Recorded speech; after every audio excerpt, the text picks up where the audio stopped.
আমরাই বলছি যে আমরা অন্যায় অত্যাচার করব না, কিন্তু এক সময় দেখা যায় আমরা নিজেরাই অন্যায় অত্যাচারের সঙ্গে জড়িত হয়ে যাই। আমরাই বলছি যে আমরা সরকারের প্রজেক্টগুলোকে সঠিকভাবে কাজ করার জন্য ভূমিকা রাখব, এরপরে দেখা যায় প্রজেক্ট পাওয়ার পরে নিজেরাই ভাগাভাগিতে লিপ্ত হয়ে যায়।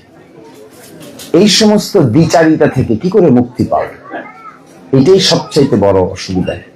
ধর্ম বর্ণ শুদ্ধচারিতা শেখায়, সিদ্ধার্থরা শুদ্ধতা হইতে শেখায়। এই যে শুদ্ধতা, এই শুদ্ধতা কি করে আসবে যদি কথায় এবং কাজে মিল না থাকে? শুদ্ধ হওয়া যাবে না তো, বিশুদ্ধ হওয়া যাবে না তো। কোন ধর্মেই তো, সকল ধর্মের বিশুদ্ধতার মাত্রা কিন্তু সেই। আমরা যখন বলি পবিত্র হতে হবে, এর মানে কি? এর মানে হলো কথায় এবং কাজে মিল থাকতে হবে। যা বলবো তার সঙ্গে বাস্তবতা পরিণত করতে হবে। কিংবা যা বলছি উঠেই যদি আরেকটা বলি, তাহলে শুদ্ধতা থাকে কোথায়? আর বিশুদ্ধতা থাকে কোথায়? আর ধর্মই বা থাকে কোথায়? কোন কিছুই তো থাকে না। শুধুমাত্র পোশাকে, আশাকে, কথায় বড় বড় পোশাক পরে সুন্দর করে সেজে গুজে বসে থাকলেই তো আর ধর্ম হয় না। ধর্মের নামে অধর্মও আছে অনেক। এগুলা কিন্তু আমি আপনাদেরকে এগুলো বলছি এই জন্য আমার মনোবেদনা থেকে।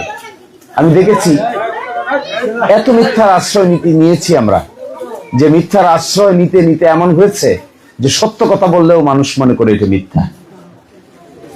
এটা ওই বাঘের গল্পের মতো হয়েছে। বাঘ আসছে, বাঘ আসছে, বাঘ আসছে বলে লোকেরা আসছে তাকে বাঁচাইতে, আইসে দেখে বাঘ আসেনি। আরেকদিন বলতেছে বাঘ আসছে, বাঘ আসছে, বাঘ আসছে, সবাই আসছে, আইসা দেখে এই দিনও বাঘ আসে না। আরেকদিন বলতেছে বাঘ আসছে, বাঘ আসছে, বাঘ আসছে, এবার আর কেউ আসে না। এই দিন সত্যি সত্যি বাঘ এসে তারা খাইয়ে দিচ্ছে। তো কি করে মুক্তি পাবো এগুলা থেকে? এগুলা ধর্ম বর্ণের বিষয় না, এগুলো চরিত্রের ব্যাপার। চরিত্র। একজন হিন্দু লোক অসৎ হতে পারে, একজন মুসলিম লোক অসৎ হতে পারে, একজন মুসলিম লোক ঘুষখোর হতে পারে, একজন হিন্দু লোক ঘুষখোর হতে পারে। কিন্তু চরিত্রের ব্যাপার এগুলো, কিন্তু আপনার ধর্মের ব্যাপার নয়। চরিত্র ঠিক না হলে, সত্যবাদী না হয়ে গড়ে উঠলে, মিথ্যা থেকে বিরত রাখতে না পারলে, সঠিক চরিত্রবান হিসেবে ছোটবেলা থেকে বড় না হলে, হঠাৎ করে আপনি একজন মানুষকে তো সৎ বানায় ফেলতে পারবেন না। সততা তো কিনতে পাওয়া যায় না, এটা তো শের ধরে কিনতে পাওয়া যায় না। সততা, সততা একটা অভ্যাসের ব্যাপার। সারা জীবনের সাধনায় মানুষ সৎ হয়। সারা জীবনের সাধনায় মানুষ সৎ হিসেবে জীবনযাপন করতে পারলে, সৎ সঙ্গের আশ্রয় নিয়ে আস্তে আস্তে জীবনকে পরিপূর্ণ করে। এটার নাম সততা। সততা তো আর কোনো পানির বোতলের মতো পাওয়া যায় না। বাজারে গেলে 500 টাকা খরচ করলে 200 টাকা সততা পাওয়া যায়। তো সাংঘাতিক ব্যাপার তো এগুলো। মিথ্যা বলতে হয় কেন? এটা তো আর একটা বিরাট ব্যাপার। কেন মিথ্যার আশ্রয় নিতে হয়? আমি যে জিনিস পারবো না এটা খোলামেলা বলে দিব আমি এটা পারবো না। যে জিনিস আমি পারবো এটাও খোলামেলা বলে দিব যে এটা আমি পারবো। একটা মানুষ কি সব পারে? এক জন্মে সব হয়? আপনাদের যে পুনর্জন্মের ধারণা আছে, এই পুনর্জন্মের ধারণা কি বলে? কর্ম যদি খারাপ হয় পরবর্তী জন্মটাও হবে খারাপ, কর্ম যদি ভালো হয় পরবর্তী জন্ম হবে ভালো। তো এক জন্মে তো সব হয় না, এক জন্মে তো সব পাওয়া যায় না, এক জন্মে সব করা যায় না, এক জন্মে সবকিছু হাতের নাগারে আসে না। কিন্তু আমার সবচেয়ে দুঃখ এটা লাগে যে রাজনীতির নামে মানুষকে বিভক্ত করে আমরা নিজের স্বার্থ হাসিল করা ছাড়া, মিথ্যার আশ্রয় নেওয়া ছাড়া, সত্যিকার অর্থে মাথা উঁচু করে সততার সাথে নিজের পায়ে দাঁড়ানোর চাইতে অন্যের বদনাম বলাটাকেই বেশি গুরুত্বপূর্ণ মনে করি। এটা তো একটা রোগ। আমি তো বলি এটা একটা ডিজিজ। এই অনেক সময় ডিজিজ হয়, আপনি অ্যাক্সিডেন্ট করছেন, পা কেটে ফেলছেন। অনেক সময় ডিজিজ হয়, একটা চোখ নষ্ট হয়ে যায়। অনেক সময় রোগ হয়, মানুষের ক্যান্সার হয়, লিভারে প্রবলেম হয়। আর একটা রোগ আছে, এই রোগ হলো মনে। এই রোগ দেখা যায় না, কিন্তু এই রোগ মানুষকে সাংঘাতিকভাবে প্রভাবিত করে। এটা মনের রোগ। এটা চিন্তার রোগ, এটা হলো অস্তিত্বের ভিতরে মানসিকতার রোগ। এই মানসিকতার রোগ যদি ঢুকে যায় তাহলে আপনি এইটা ওই পা কাটা, হাত কাটা কিংবা শরীরে একটা অসুবিধা হওয়ার চাইতেও মানসিক রোগ কিন্তু অনেক বেশি ক্ষতিকর রোগ যদি মনস্তাত্ত্বিকতায় রোগ দেখা দেয়। মনস্তাত্ত্বিক রোগটা কি? মনস্তাত্ত্বিক রোগ হলে মিথ্যা বলে, জবজ্জন্ত মিথ্যা, একেবারে হাতে নাতে দাঁড়ায় মিথ্যা বলে ফেলতেছে চোখের সামনে। হাও, কি করে সম্ভব? এটা কি করে সম্ভব? আগের দিনের মানুষরা, আমি শুনেছি আমাদের বাপ দাদাদের কাছ থেকে, আমার দাদাকে আমি এভাবে ভালো করে দেখি নাই, আমার দাদার ভাইদেরকে দেখছি, মুখের উপর ভিত্তি করে জমি জমা ক্রয় বিক্রয় করে ফেলছে। জীবনে কোনোদিন কথা ডাইনে বামে নড়াইছে না। একের ক্ষেতের লোভে সকালে একটা কইছে, বিকালে আরেকটা বলেনি। কিন্তু এখন অভ্যাস এমন এক জায়গায় চলে গেছে, 2% জমির লোভে সকালে একটা বলে, দুপুরে একটা বলে, সন্ধ্যা একটা বলে, পরের দিন একেবারে উল্টাটা বলে। সাংঘাতিক। এর মানে চরিত্রের মধ্যে বড় ধরনের একটা পরিবর্তন ছাড়া দেশ ঠিক করা সম্ভব না। আমি আপনাদেরকে একেবারে খোলামেলা কথা বলে যাই, দেশ ঠিক করার মতো কারো কাছে জাদুর কাঠি নাই, কারো কাছে আলাউদ্দিনের প্রদীপ নাই, কারো কাছে আলাউদ্দিনের চেরাগ নাই। একটা জিনিস ঠিক না হলে, নেতা নেত্রীদের কথাবার্তা, আচরণ, চরিত্র এখানে পরিবর্তন না হলে এই মুখস্থ বলি দিয়া দেশ ঠিক করার মতো সূত্র কারোই জানা নাই।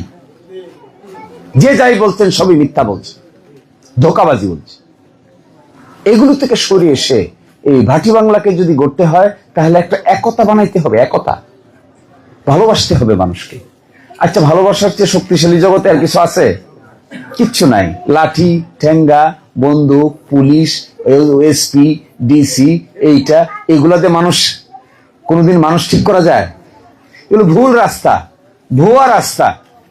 একমাত্র সঠিক রাস্তা হলো সত্যিকার অর্থে আপনি যদি দেশের মানুষকে ভালোবাসতে পারেন, খোলা মনে সত্যি কথা বলতে পারেন, মিথ্যার আশ্রয় না নেন, সত্য যা পারবেন তা বলে দেন, মিথ্যা যা পারবেন না তাও বলে দেন, এই সমস্ত বিচার বিবেচনায় সঠিক নেতৃত্ব যদি প্রতিষ্ঠা করতে পারেন, তবেই এই হাওর অঞ্চলের মধ্যে একটা বড় পরিবর্তনের সূচনা করা সম্ভব হবে। অন্যথায় আমি আর কিচ্ছু দেখি না। আমার এই সামান্য আইন পেশার অভিজ্ঞতায় সফলতা ব্যর্থতা বহু দেখেছি।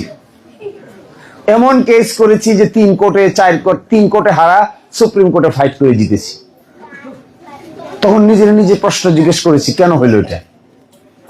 সুনামগঞ্জে ম্যাজিস্ট্রেট কোর্টে হারছে, জজ কোর্টে হারছে, হাইকোর্টে হারছে, সুপ্রিম কোর্টে জিতলো কি করে? হার হার হার, লাস্টেরটা জিত। নিজেরে প্রশ্ন করলে পাওয়া যায় যে মামলাটায় জিতার জন্য যে পরিমাণ পরিশ্রম, লেখাপড়া, চিন্তা ভাবনা, রাতে জাগা, কাগজগুলো পড়া, পয়েন্টটা বাইর করা, এগুলো প্রথম আদালতেও হয় নাই, দ্বিতীয় আদালতেও হয় নাই, তৃতীয় আদালতেও হয় নাই, চতুর্থ আদালতে সিনসিয়ার লোকের হাতে পড়ছে, কষ্ট করছে, পরিশ্রম করছে, এই জন্য সর্বশেষ বিজয় অর্জন করেছে। তো দেশের অবস্থা ওইরকমই, দেশটাও কিন্তু এরকমই শক্তিশালী, সিনসিয়ার, সততার সহিত কেউ যদি হ্যান্ডেল না ধরে, কারো পক্ষেই এই প্রথমবার হার, দ্বিতীয়বার হার, তৃতীয়বার হার, চতুর্থবার জিতে যাবে। কে জিতবে? জিততে গেলে তো কষ্ট করতে হবে, জিততে গেলে তো পড়তে হবে, জিততে গেলে তো রাত জাগতে হবে, জিততে গেলে তো পরিশ্রম করতে হবে, জিততে গেলে নদীকে হাঁটতে হবে, খালে হাঁটতে হবে, মানুষকে ভালোবাসতে হবে, ধর্মের পার্থক্য করা যাবে না, হিন্দু মুসলমানের মাঝখানে বিভেদ তৈরি করা যাবে না। কে করবে এগুলা? কারা করবে? যে করতে পারবে সেইখানে ইউনিটি, একটা একতা সকলের মধ্যে আনতে পারবে, সেই একমাত্র এই পরিবর্তনের সূচনা করতে পারবে। বাকি পার্থক্য যদি করেন, পারবেন না। যত বড় কিতাব কুতুবওয়ালা লোকই হন না কেন, পারবেন না। কথা একেবারে স্ট্রেইট ফরওয়ার্ড, পারবেন না। পারতে গেলে সঠিক লোক, আচ্ছা একটা লোক লেখাপড়া করেছে, চাকরি পাবে সে, তো সে হিন্দু না সে মুসলিম, এটা দেখার কি হলো? সে পরীক্ষা দিবে, সে রিটেন পরীক্ষায় পাশ করবে, ভাইবা পরীক্ষা হবে, মাথা ভালো থাকলে চাকরি পাবে। কোন গ্রামের, কার ছেলে, কি ছিল, এগুলো দেখার তো কোনো প্রয়োজন আছে বলে আমার কাছে মনে হয় না। তাহলে এই যে লেখাপড়া করছে, এত কষ্ট করছে, এত পরিশ্রম করছে, বিশ্ববিদ্যালয়ে পড়ছে, এই সব কিছু তো বৃথা হয়ে যাবে। যার মেরিট আছে, যার মাথায় জোর আছে, কলমের জোর আছে, যার মেধার জোর আছে, তাকে আপনি চাকরি দিবেন। তার বাড়ি কোথায়, তার গাড়ি কোথায়, কার সন্তান, হিন্দু না মুসলমান, ভাটি না উজান, কার মন্ত্রীর ভাই, চাচার ভাই, অমুক নেতার ভাই, তমুক নেতার ছেলে, তমুক নেতার সন্তান, এইগুলো দেখে যদি বিচার বিশ্লেষণ করে চাকরি দেন, জীবনে কোনোদিন ন্যায় বিচার প্রতিষ্ঠা করতে পারবেন না। ঢাকা বিশ্ববিদ্যালয়ে পড়েছে, শাহজালাল বিশ্ববিদ্যালয়ে পড়েছে, লোকটার কি মেরিট নাই? তো মেরিটে চাকরি না পাইলে আপনার সন্তান আর আমার শিশির মনিরের ভাই তাই চাকরি দিবেন, তাইলে এর মাথার কি হবে? ওর মাথার কি হবে? ওর মাথা যে পরিশ্রম করে বড় হয়েছে, ছোটবেলা পড়েছে, গরিব ঘরের সন্তান, লেখাপড়াই শুধু করেছে, ঘুষ দিয়ে টাকা নেওয়া তার পক্ষে সম্ভব নয়, চাকরি দেওয়া তার পক্ষে সম্ভব নয়, কোনো মামা চাচা ধরে তার পক্ষে চাকরি নেওয়া সম্ভব নয়, মাথাই তার একমাত্র সম্পদ। ওই মাথাটাকে আপনি নষ্ট করে দিবেন কেন? কয়টা টাকার বিনিময়ে? এটা তো হইতে পারে না। এই যদি আমি আপনি করতে থাকি, তাহলে এই সমাজ ঠিক করা কোনোদিনই সম্ভব নয়। আমি আপনাদেরকে একটা অনুরোধ করে চলে যাই। আমাদের বাড়ি আপনাদের বাড়ি কাছে না দূরে এই প্রশ্ন থাকুক, কাছে দূরে যাই হোক না কেন, এই মাতৃভূমি আমাদের সকলের। এটার মালিক আপনি, এটার মালিক আমি, এটার মালিক আমরা, এটার মালিক আমরা সকলে। এই জমিনে সকলেরই ন্যায্য হিস্সা আছে। আপনারও আছে, আমারও আছে, আমাদের আছে, সকলের আছে। এই জমির মালিক কোনো একক ব্যক্তি নয়, কোনো একক সম্প্রদায় নয়, কোনো একক ধর্ম নয়, কোনো একক গোষ্ঠী নয়। এই জমির মালিক শুধু হিন্দুরা নয়, এই জমির মালিক শুধু মুসলমানরা নয়। এই জমির মাটির গন্ধ সকলের গায়েই কম বেশি আছে। এই গন্ধ আমি আপনি চাইলেও সরাইতে পারবো না, বুদ্ধি করলেও এখান থেকে বাঁচতে পারবো না। এই গন্ধ লুঙ্গিতে আছে, এই গন্ধ পাঞ্জাবিতে আছে, এই গন্ধ ধুতিতে আছে, এই গন্ধ টুপিতে আছে, এই গন্ধ লোকগুণে আছে। সব জায়গায় এই গন্ধ লুকায়িত। এই গন্ধই আমার, আপনার, আমাদের সকলের একমাত্র বিচার্য বিষয়। বাকিগুলো বিচার্য বিষয় না। বাকিগুলো বিচার্য বিষয় হইলে আমার ধর্ম আপনার ধর্ম মিলবে না, আমার বংশ আপনার বংশ মিলবে না, আমার আত্মীয়তা আপনার আত্মীয়তা মিলবে না। এটা যদি বিচার্য বিষয় বলি, তাহলে কোনো কিছু কমন কোনোদিন খুঁজে পাবো না। আমরা 5 লক্ষ লোক বসবাস করি দিরাইশাল্লাহ। আমাদের সকলের ধর্ম পরিচয় কি? এই যে 5 লক্ষ লোক আমরা বসবাস করি, এই 5 লক্ষ লোকের ধর্ম পরিচয় কি এক হবে কোনোদিন? আত্মীয়তার পরিচয় এক হবে কোনোদিন? কোনোদিন না। ভৌগোলিক পরিচয় এক হবে কোনোদিন না। আমরা এক একজন এক এক ইউনিয়নের বাসিন্দা। এখন যদি পার্থক্য করতে যাই ধর্মের ভিত্তিতে, পার্থক্য করতে যাই ভৌগোলিক অবস্থানের ভিত্তিতে, পার্থক্য করতে যাই ধনী গরিবের ভিত্তিতে, তাহলে তো মানুষই খুঁজে পাবো না, থাকবে না তো মানুষ। ওই যে উকুন বাঁচতে গিয়ে তো বন উজাড় হয়ে যাবে। তো আমি আপনাদেরকে অনুরোধ জানাই, চলেন আমরা সন্দেহ, শুভাকাঙ্ক্ষা, চিন্তা মাথায় বাদ দিয়ে আমরা একটা মানদণ্ডে দাঁড়াই।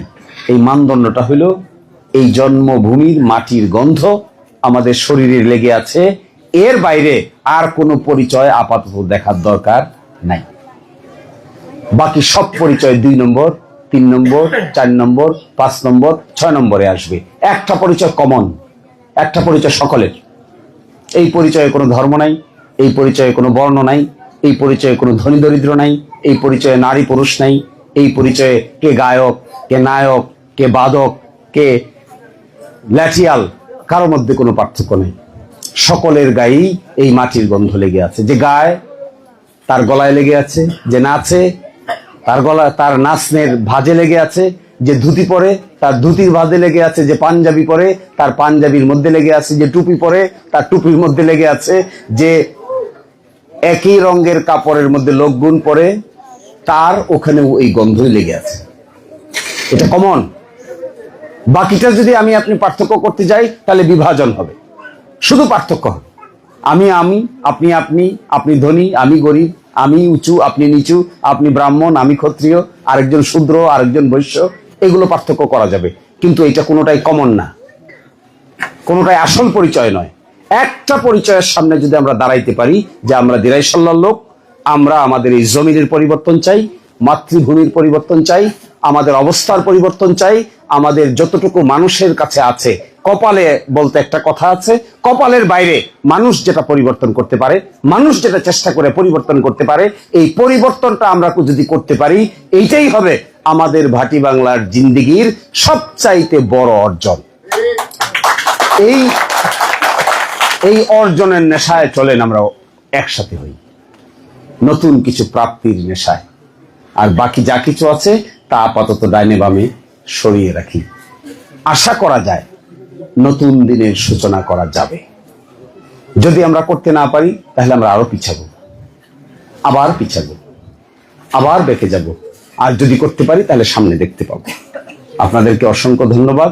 সকলেই ভালো থাকবেন।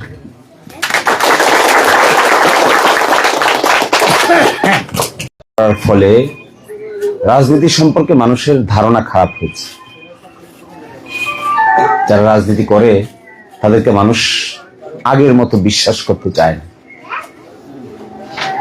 এটা একটা বিরাট বড় চ্যালেঞ্জের ব্যাপার। কি করে বিশ্বাস ফিরে আনা যাবে?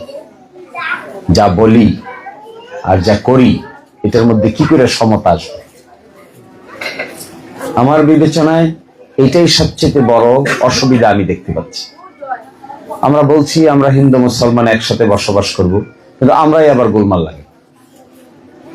আমরা বলছি আমরা দুর্নীতি মুক্ত করব, আমরাই দুর্নীতিতে জড়িয়ে যাই। আমরা বলছি আমরা সাধ্যমতো চেষ্টা করব যেন রাস্তাঘাট ঠিক হয়, কিন্তু শেষ পর্যন্ত একটাও ঠিক হয় না।